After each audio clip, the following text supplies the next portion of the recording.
இப்ப நம்ம ஒற்றுமை குறிச்சு தான் பிரதர். ம்.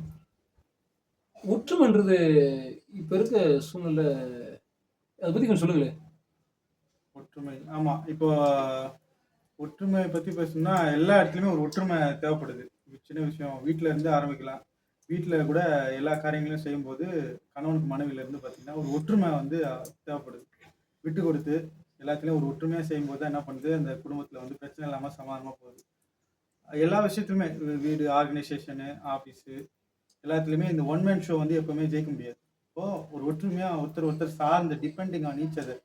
அதுதான் ஆண்டவர் அழகா நமக்கு சரீரத்துல சபையை வந்து சரீரமா பாவித்து சொல்றாரு.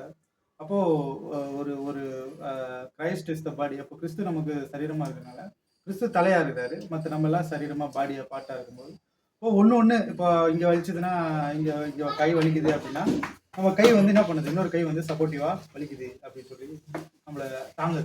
ரெண்டாவது காலில் எதாவது அடிச்சுட்டா ஓ வலிக்குது அப்படின்னு சொல்லி என்ன பண்ணுது, காலை போய் இந்த கை பிடிக்குது வலிக்குது அப்படின்னு சொல்லி பிடிக்குது. அப்படி வந்து இந்த ஹோல் பாடியை வந்து பார்த்தீங்கன்னா ஒரு ஒரு ஒற்றுமையாக தான் இயங்கிட்டு இருக்குது. அது மாதிரி வந்து கிறிஸ்தவர்கள் நம்மலாம் வந்து ஒற்றுமையாக இருந்து சில எல்லா காரியங்களையும் நம்ம இருக்கணும். ஏன்னா இப்போ வந்து பார்த்தீங்கன்னா பிரிவுகள் தான் நிறைய இருக்குது.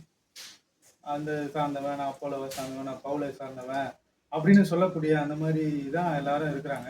பட் அது இப்போ நான் டினாமினேஷனாக பிரிஞ்சு இருந்தாலுமே கிறிஸ்தவர்கள் நம்ம வந்து கிறிஸ்தவ தரித்தவங்களாம் நம்ம ஒரு மனசாக இருக்கணும். அவங்க அப்படி போதனைலாம் இருந்தாலும் இருந்துட்டு போகுது. ஆனால் ஆண்டவர் அடுத்த ஃபைனலாக என்ன சொல்கிறாரு, அன்பு தான் நம்மள நிலைத்திருக்க கடவுது. இப்போ அந்த அன்பு இருந்ததுன்னா நம்ம யாரையும் பிரித்து பார்க்க மாட்டோம். அவன் நீ அது சொன்ன இது சொன்ன அப்படி நம்ம பார்க்க மாட்டோம். அப்போ ஒற்றுமை தான். நம்ம கூட பார்த்த பசங்க எப்படி ஒரு சின்ன விஷயத்த ஒருத்தனால தூக்க முடியல, அப்போ 2 பேர் கூட வந்து சேர்ந்து தூக்குனாங்க, டக்குன்னு தூக்கிட்டாங்க. தூக்கிட்டு போய் அந்த இடத்துல கொண்டு போய் வைக்கணும். அப்போ ஒரு ஒற்றுமையினால என்ன பண்ணுது, ஒரு வெற்றி நமக்கு கிடைக்குது. ஒற்றுமை தான் வெற்றி. ரொம்ப அருமையான ஒரு பதில். அதாவது ஒரு ஆன்மீக ரீதியில் நீங்கள் சொல்றீங்க, அது கேட்க விஷயம். உலக ரீதியில் சொல்ல போனால் கூட அதுதான் சொல்றேன், ஒற்றுமைன்றது எல்லோரும் சேர்ந்து இருந்தால் தான் ஒரு காரியத்தை வந்து சாதிக்க முடியும். இல்லாமல் தனியாக இருந்து நான் செய்கிறேன்னா அது நடக்கவே நடக்காது. எந்த விஷயமா தான் சொல்லலாம். இப்போ பாருங்க, ஏன் அந்த ஒற்றுமை குறித்து சொல்றேன்னா, நன்மையான காரியங்களை வந்து இருக்கும்போது இந்த அது வந்து ஒற்றுமையாக செயல்படுறது ரொம்ப கஷ்டமா இருக்கு. நன்மையான காரியங்கள் நீங்கள் சொன்னீங்க பார்த்தீங்களா, இப்போ ஆன்மீக ரீதியில் நீங்கள் சொன்னீங்க. இப்போ அதே தான் நானும் வர்றேன். அந்த அந்த இடத்துல தான் அந்த சப்ஜெக்ட்டுக்கு தான் நானும் வர்றேன். ஏன் அந்த இடத்துல வந்து ஒரு ஒற்றுமையாக இருக்க முடியாத ஒரு சூழ்நிலை வருது அப்படின்னு பார்க்கும்போது, தான் பெருமை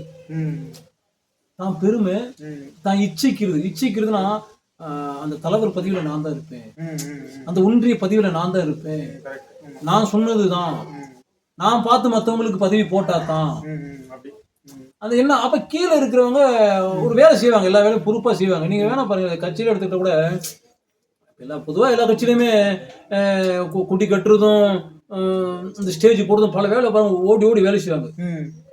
அந்த தலைவர் வர்றாங்கன்னு வச்சுங்களேன், அந்த வேலை செய்யறவங்க காணாம போயிடுவான். பாத்துருக்கீங்களா?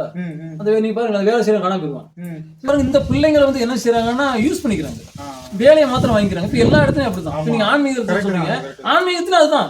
ஒரு சர்ச்சிலே எடுத்துட்டா கூட போய் சர்ச்சில் என்ன நடக்குது, அவன் கூட்டுறான், பாய் போடுறான், எல்லாமே செய்யறான். கடைசியில பார்க்க போனா தரிசனம் யாருக்குன்னு அவங்க பாஸ்டரோட பையனுக்கு தான் தரிசனம்ன்றாங்க. அங்க வேலை செஞ்சு அவன் 3 நேரம் ஜெபம் பண்ணி பைபிளை வாசிச்சிருப்பான். அவன் அந்த சபையில வந்து அந்த 18ஆம் நம்பர்ல உட்காந்தவன், அவன் தாத்தா, அவன் பாட்டி, அவன் மாமா எல்லாமே அந்த 18 நம்பர்ல உட்காந்துதான். இந்த ஒற்றுமைன்றது எங்க இருந்து வருது பாத்தீங்களா? சொல்றாங்க இல்லைங்களா, இப்ப நம்ம வந்து வேதத்தை பார்க்கும்போது சபையில் இருந்துதான் ஒரு நல்ல விஷயங்கள் வெளிப்படுதுன்னு சொல்றாங்க. அப்ப ஒரு கிறிஸ்துவன்றது பன்முகத்தன்மையா எல்லா காரியங்களும் தெரிஞ்சிருக்கணும். ஜெபிக்கும் போது அதே தானுங்கய்யா, ஒவ்வொரு காரியத்துக்கும் நம்ம கண்டிப்பா ஜெபம் பண்றோம். அப்ப அதை நான் நடக்கிறோமா? அப்ப இது எங்க இருந்து இந்த பரவுது? எனக்குள்ள அதேதான் ஒரு தோற்றம் வருது. அதனால அந்த ஒற்றுமையாகப்பட்டது உண்மையிலே தலைவன் என்ன செய்யணும், இப்ப சொல்றேன் இல்லைங்களா, ஊழியக்காரன் என்னங்க சொல்லுங்க, ஊழியக்காரன் பணிவிடக்காரன். ஆமா, இல்ல அது நான் என்ன சொல்லுவேன்னா, தலைவன் அப்படின்றது, தலைவர் யாரு அப்படின்றத நம்ம ஃபர்ஸ்ட் தீர்மானிக்கணும். கிறிஸ்து தான் தலைவர். அப்போ நம்ம அங்க அவரு தலைவர் நம்ம மைண்ட்ல பிக்ஸ் ஆச்சுன்னா மட்டும்தான் நம்ம என்ன பண்ண முடியும், மற்றவங்க என்ன பண்ணாலும் பண்ணலனாலும் நம்மளால அவங்களோட மிங்கிள் ஆகி ஒர்க் பண்ண முடியும், வேலை செய்ய முடியும். இப்போ நமக்கு தலைவர் கிறிஸ்துவா இல்லாம போயிட்டாரு, நமக்கு தலைவர் வந்து இயேசு கிறிஸ்துவா இல்லாம போயிட்டாரு, பாஸ்டர் தான் தலைவரா தெரியுறாருன்னா அங்க நம்ம சோர்ந்து போயிடுவோம். புரியுதுங்களா? இப்போ நான் என்ன சொல்றேன்னா, இப்போ பாஸ்டர் தான் நமக்கு தலைவர், அவர் சொல்றதெல்லாம் செஞ்சிட்டு இருக்கீங்க, எதனால அவர் சொல்றது செய்றீங்க? ஆண்டவருக்குள்ள இருந்து செய்றீங்களா, இல்ல அவர் பாக்குறதுக்காக, அவர் பிரியப்படுத்துறதுக்காக, இல்ல எனக்கு ஏதாவது கிடைக்கும், பாஸ்டர் எனக்கு ஏதாவது செய்வாருன்றதுக்காக செய்யறோமான்றதை நம்ம பாக்குறோம். அப்ப அப்படி செய்வோமானா நம்ம சோர்ந்து போயிடும். கிறிஸ்துவுக்காக நம்ம செய்வோம்னா, ஒருவேளை அவர் நம்மளை நிராகரிச்சாலும் நம்ம சந்தோஷமா எடுத்துட்டு வெளியே வருவோம். இல்ல அங்க ஒற்றுமையா இருந்து ஒரு மனமா இருந்து அங்க நம்ம கொடுக்குற காரியத்துல நம்ம சிறப்பா செயல்படுறதுக்கு முயற்சி பண்ணுவோம். அப்ப இதுல இருந்து பார்க்க நீங்க சொல்றது வாஸ்தவமான பேச்சு தான். அப்ப என்னன்னா நம்மளோட இலக்கு எங்க இருக்கு? உண்மை தானே, நம்மளோட இலக்கு எங்க இருக்கு, அதை நோக்கி நம்மளோட வேலைகளை செஞ்சுக்கிட்டே இருக்கணும்னா அது என்னைக்கு தான் பிரதிபலன் கிடைக்கும் நீங்க சொல்றீங்க. கண்டிப்பா. ரொம்ப சந்தோஷம். வேலை அருமையான ஒரு